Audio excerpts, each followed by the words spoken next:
Oh my goodness. So here we are at the end of the month. Is that like what? Exactly. Like what? That's exactly it. What is going on? Time is flying, is it not? Whew, my goodness. It's the end of the month. I think we've been here for about a month. Yes. We've been in business, as they say, for about 10 months. So we're growing up, y'all. So how have you liked this month where we've talked about the art of manifestation? How have you liked the series? Okay. All right.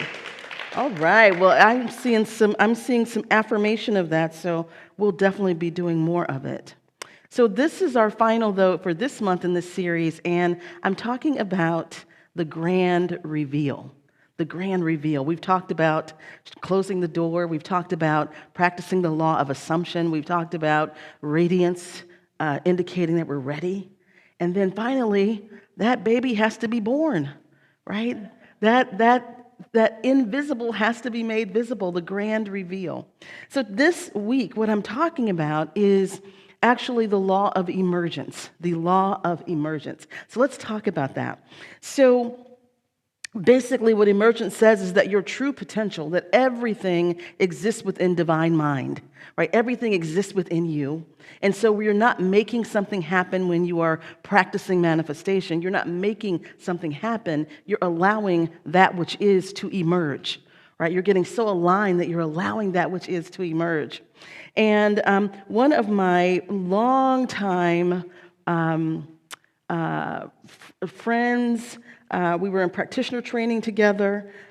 We've been out of touch for a while, but his name is Derek Rydall. Do y'all know Derek? He's a spiritual visionary. He does a lot of work on true emergence and the law of emergence. And so I'm going to share a little bit of what he says about that. So what Derek says about the law of emergence is you are born with your true potential already inside you. And it will only emerge once your environmental conditions are aligned with this potential, right? Your environmental conditions have to be aligned for it to emerge. And so he uses this analogy of a radio station, and I'm taking this from a podcast where he appeared. And he said, what you want to achieve in your life is like your favorite radio station, which plays music that you really like.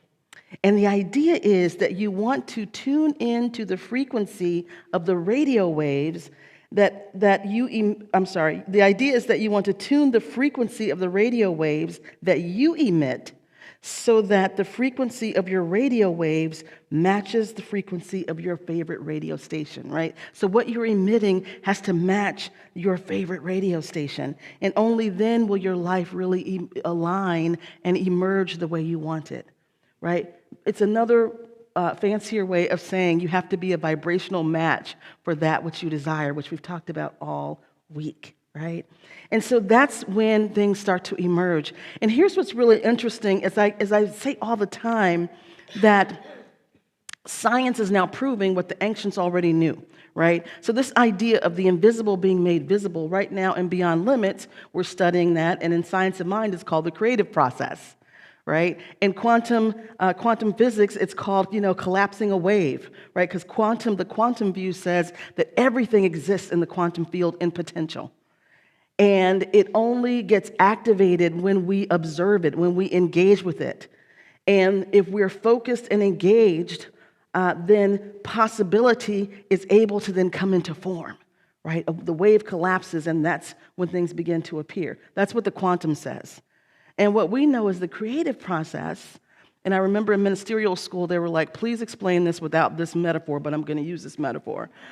In the creative process, it's very similar, because the creative process says when there's a divine idea, a divine spark, if there's something within us that wants to express a desire that we have, it is a seed. And it is a seed that already has the desire within it. Right? It already has the desire within it. So the oak tree is already in the seed.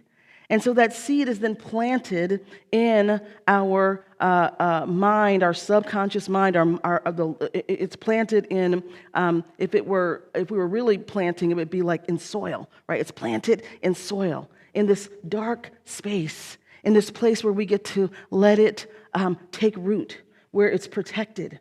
right? This divine idea, this spark, this desire is planted in the soil of our consciousness where we get to cultivate it, and we water it by our prayer work.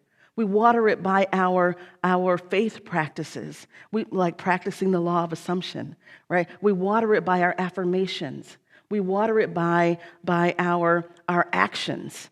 And we allow that seed to take root and to begin to germinate. And when the conditions are ripe and we are fully aligned, then that seed is birthed into experience as form, right? It's birthed into experience as form. And so what we've talked about this month have been lots of different practices to cultivate the seed, right? Lots of different practices to make the invisible visible. And I've invited you into practicing this in your own life. If there's something that you desire, whether it is better health, whether it is abundance of resources, whether it is a beautiful relationship, whether it is a deeper spiritual understanding, that is a seed that is within you. And so the idea is that you cultivate that seed through your consciousness, through your spiritual practices, right? Through your attention, through your focus, through your thoughts, through your affirmations, through your words, through your actions, even through your community is a way to cultivate those seeds of what we desire, to be around like-minded people who speak your language, right? And that seed is protected, and it's watered, and it's nourished, and then it takes shape, and then it becomes form. You know, I grew up in this teaching, as you all know, and I have had so many instances of demonstrations. As I was preparing this talk today, I was trying to think, like, what can I share, of just how many times this has happened. And here's what's really important, though. I think you all have times that this has happened for you over and over and over and over again. There's something you desired, right? You want to be a music director, a music minister for a church, and boom, when you were aligned, boom, Sonia, here it is, right?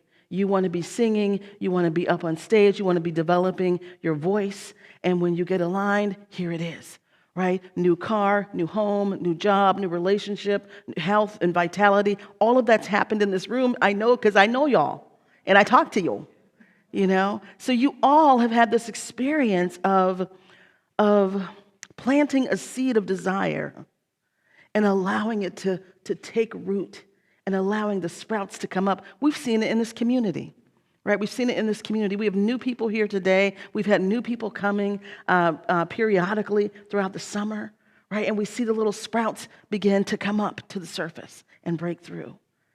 That is the grand reveal, right? That is the grand reveal. And so today I want to talk about how sometimes when we have a desire, there's something we want, and it does not show up yet. Has that happened to anybody? Has that ever happened to anyone? Yeah? Maybe, yeah. So, you know what, before I go into that, I just want to share a quick, a grand reveal for me that's coming up right now. So in 2010, towards the second year of it was not the pandemic, it was the Great Recession, another big event in our world, right? And so 2010, I lost everything. You know the story. I was a consultant. I was doing all this work globally and traveling everywhere. And in the Great Recession, all those Fortune 500 clients shut down business because nobody knew what was going to happen. And so within 2 years, I lost everything, my house, my car, my this, my that, all the things, right? And so I moved across country to Santa Cruz, which is where my mom, who was a lawyer, had retired, and she's also a minister. She retired. I moved across country. I lived with her, and I set up shop in her house. There were 2 bedrooms and a bathroom next to the laundry room, so I set up shop there, and I started my own business because what I got when I hit rock bottom in that experience was there had been this seed since 2007. Since 2007, this is 2010, 2007, this stirring had started in me to start my own business.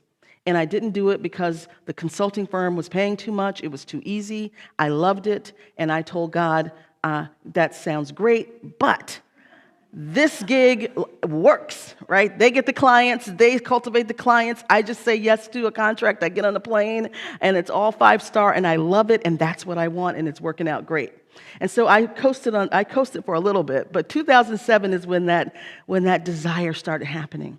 Well, by 2010, when everything was stripped away, I had to say, okay, am I going to cultivate this seed? Or am I going to just keep resisting it?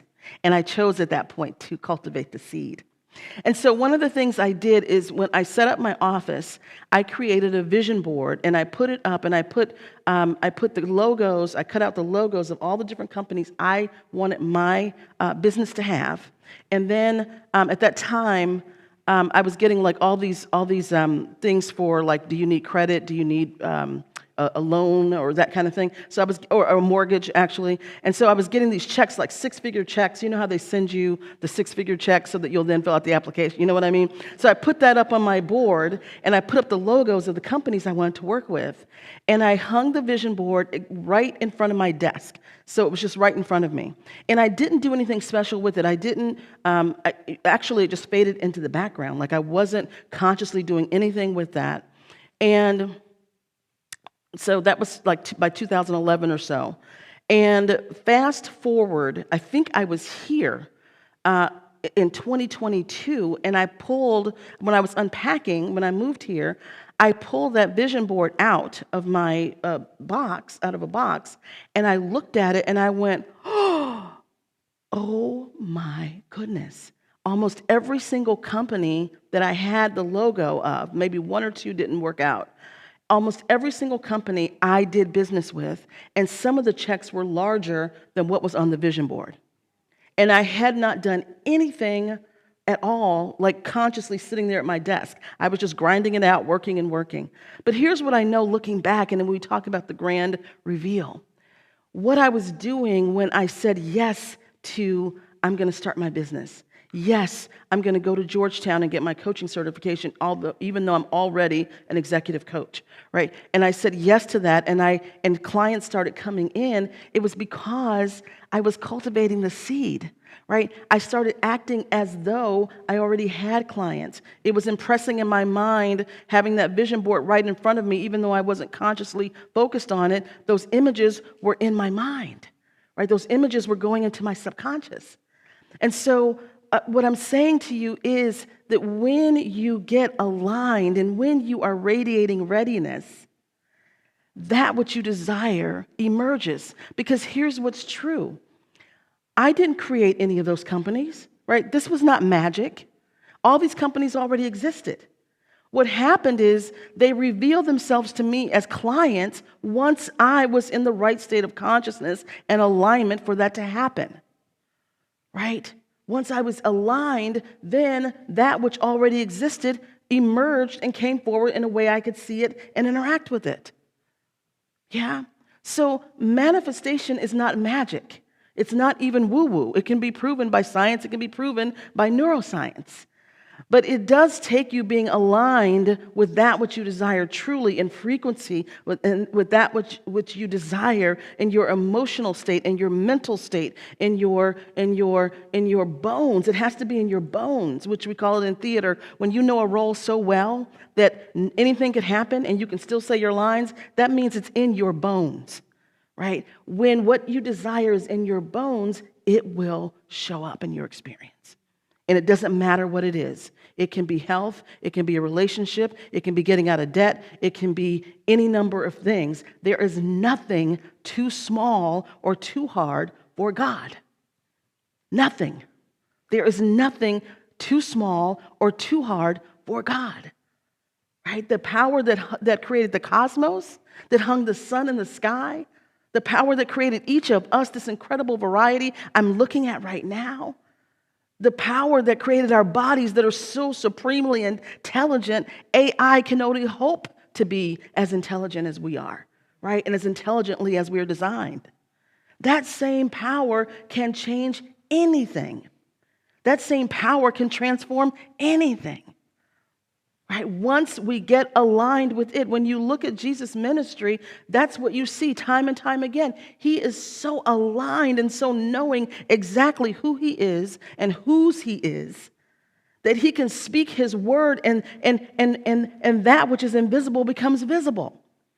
He can speak abundance and multiply the loaves and fishes, right? He can speak, get up. And he can call that which appears to be dead and gone back to life.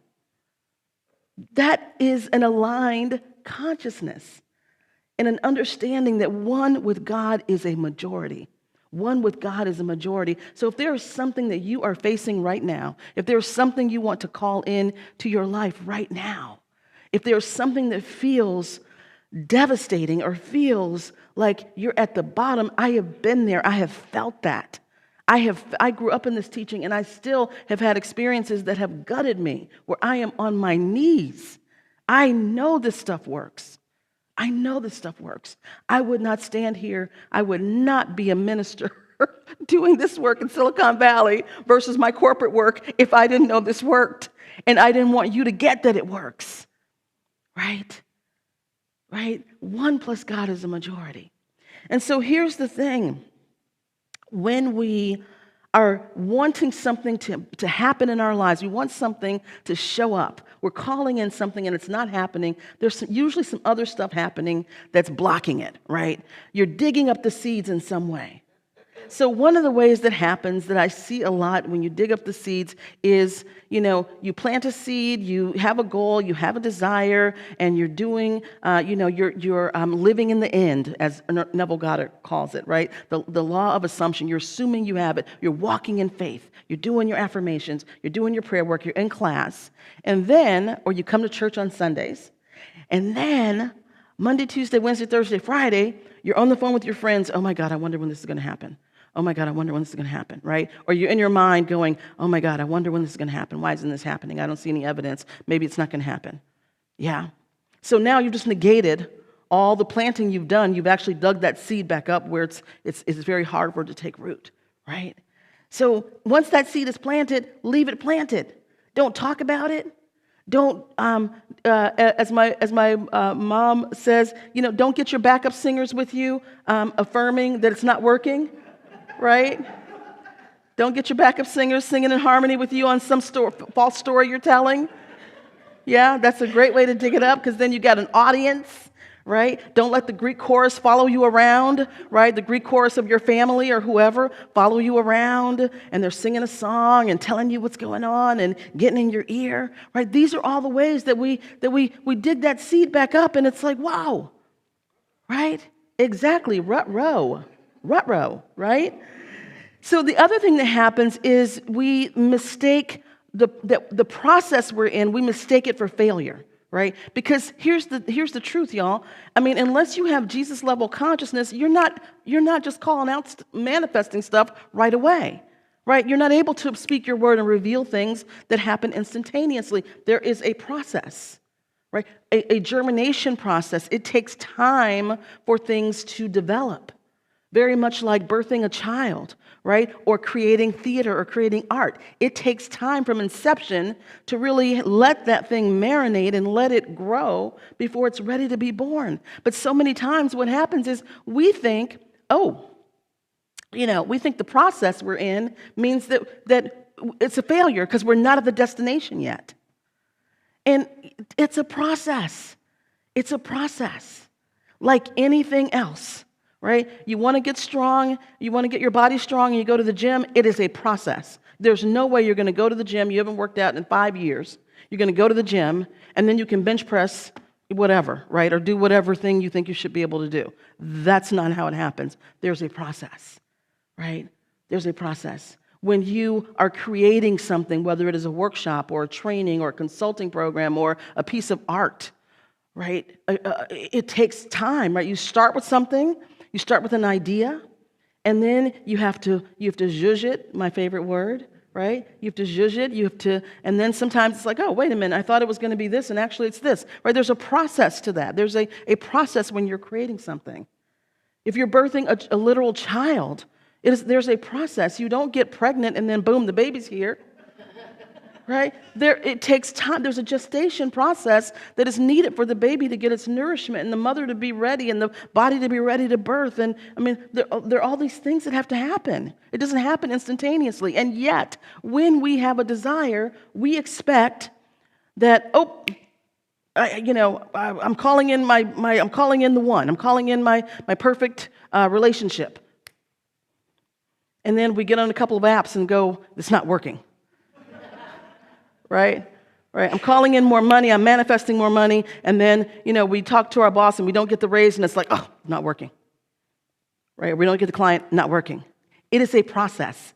Building your consciousness is a process because you have to, there's sometimes in some ways the Spirit knows you have to be prepared for the thing you're asking for. And the person asking and planting the seed is not the same person you need to be sometimes for the actual manifestation to happen. There's growth that has to happen so that you can do that, right? So it takes time. And so we forget that this is part of the entire process. And so we dig up these seeds and we doubt, and then we get our backup singers or other people in our lives start to reflect our doubt. I've had people say to me, what do I do if my partner doesn't agree with this or doesn't believe in this? Right? And that happens. That happens where or your family members or someone doesn't agree with what you're doing or they're skeptical. And what there is to know about that is that they're merely reflecting a part of you. They're merely reflecting a part of you, right? That skeptical part of you, it's giving voice to that. And so the more that you just stay aligned and you do your practices and move in silence to the degree that you can, and you get aligned, you'll notice that those voices get dimmer and dimmer or they fall off. Right? And that is why you have spiritual community. That is why you come here where there are like-minded people who can help you stay centered. That's why you take classes, right? So that you can be with people who, when you get off or you're digging the seed up, somebody can say, stop digging that seed up, right? Snap out of it. Stop doing that thing, right? Or yes, keep doing that thing. Or here's what I see in you. I see the potential of pure spirit within you that is expressing and that is so beautiful, so unique, so powerful, and I'm cheering you all the way. That's why we're here, right? That's why we're here.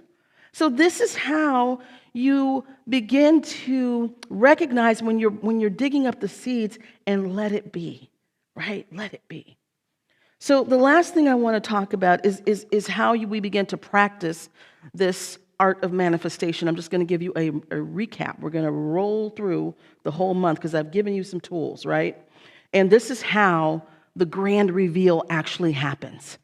The first thing, and the other things are not necessarily sequential, but the first thing you have to do, and I found this with my clients, whether they're manifesting a job or a partner or more money, whatever it is, the first thing is you have got to close the door on your old identity. Right? That part of you that feels unworthy, that part of you that believes the stories that are not true, that part of you that someone told somewhere, your family or whoever, society told you were not enough in some way, you've got to close the door on that. And you've got to be willing to let that identity go because it's not capital T true. It's what you've been told. It's what's been created. It's not it's not the truth of your being. Right? And so that, to me, and when I work with my clients, that is always the hardest thing because we're attached to that identity. Who would I be if I'm not the struggler? Who would I be if I'm not the failer? Right? Who would I be if I'm not always effing up? Right? Who would I be if I'm not the whatever it is? That's the biggest step. Being willing to let go of that old story and identity, shut the door once and for all, and move forward, right? The other practice we talked about the second week, the law of assumption. This is living the end. This is from Neville Goddard. It's about living in the end. It's about assuming that what you desire is already done, right? Not that you're getting it. Right? You're not assuming, well, yes, I'm going to get money, I'm going to have money, or I'm going to have health, because that's not assuming it. That's you're setting up a process, right? It is thinking, feeling, and behaving as though you already have the health you desire. Thinking, feeling, behaving as though you already have the money you desire, the relationship you desire, the spiritual depth that you desire, right? It's acting and being on the other side of that in very boring ways, right? Like thinking about when you practice the law of assumption, it's not like all this fantastical, fairy dust. It's really, really boring. It's like, oh, okay, on the other side of my fantastic relationship, what does a Thursday morning look like, right? What does Thursday night dinner look like, right? These very, very normal things. What do other people say to me about this relationship, right? What do we do when we go to the grocery store, right? It's beginning to think in those ways of already having. And you begin to program your mind and your body and your consciousness for the normalcy, right? For the normalcy of that which you desire. It's not this exotic thing. Right? It's not this exotic thing. It's like, oh, okay, I'm in this great relationship and we're going to the grocery store and we're bickering in the car about blah, blah, blah, right? And just living in that. And this begins to make it real to your brain. Your brain doesn't know. Your brain doesn't know what's real and what's not. It knows what you imagine. Yeah? And the law reveals to you that which you stand in, that which you vibrate with. So the third thing along with that is radiance, right? This idea of when you are practicing the law of assumption, when you are living in the end, when you are filled up with this new life, this new experience that you truly desire, when you're filled with that, you're radiating from the inside out. You're radiating, you're emitting, you're now the radio station emitting the frequency of that which you desire, right? You're emitting the frequency of that which you desire. And then the last thing that has to happen is there's a grand reveal that shows up in your experience. This is how it works. Whether it's quantum science, whether we're talking biblically, whether we're talking science of mind, this is the process of how the invisible becomes visible. Yes. And we can have these incredible grand reveals in our lives. Us sitting in this room is a grand reveal all in and of itself. And the last thing I'm going to say on this, I know I keep saying it's the last thing, but I got to say this.